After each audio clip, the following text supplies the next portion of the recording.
Walang magbebenta ng ilegal na paputok kung walang bibili. Kaya bagamat ipinagbabawal, talamak pa rin ang pagbebenta nito. May news to go si Cedric Castillo.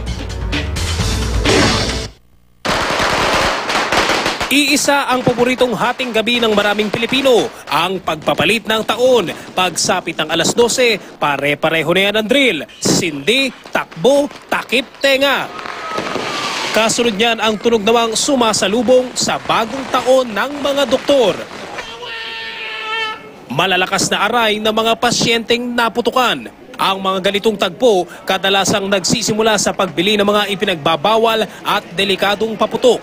Sa palengke ng Asinggan, Pangasinan, halimbawa, nakumpiska ang mga paputok na kadalasang dumadali sa mga bata tulad ng pikulo at ilang uri ng malalakas na libintador. Yung mga nakumpiskit natin, yun po yung mga illegal na hindi naisali sa mga dapat na pwedeng ibenta.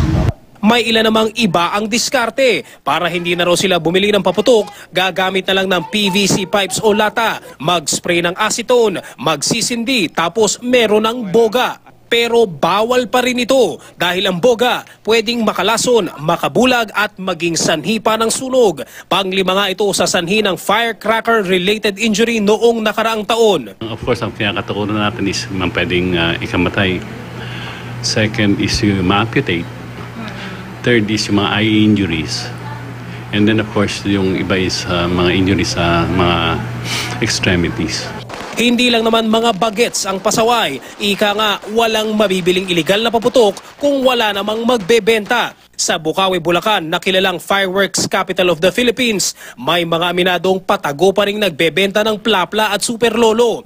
May mga paputok ding for sale, underground, hindi dahil ipinagbabawal ang mga bentang firecracker, kundi dahil parang nagsisigalang ng pera ang mga tindero kung magtatayo pa raw sila ng lehitimong tindahan. Sa 100,000 pesos na puhunan, 30,000 daw agad ang napupunta sa permit mula sa iba't ibang ahensya. Kasi kulang kami sa kapital, lalong-lalo na maliliit ang mga walang makuhang mga taon dahil papakainin mo, lahat kukunin mo, wala namang kinikitang malaki. Hindi naman sumusuko sa pagpapaalala ang Bureau of Fire Protection at Philippine National Police. Full force din ang Department of Health sa kampanya kontra paputok. Ang ating naitala last year, 1,018 na injury because of the fireworks.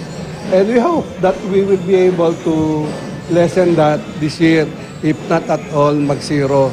Patuloy ang pagsuyod nila sa mga palengke sakaling may maispatang nagbebenta ng mga iligal na pampaingay. Sige rin sila sa pamimigay ng mga pulyetos at pagkalat ng posters na ang mensahe, mahalaga ang buhay, iwasan ang paputok. Cedric Castillo, GMA News.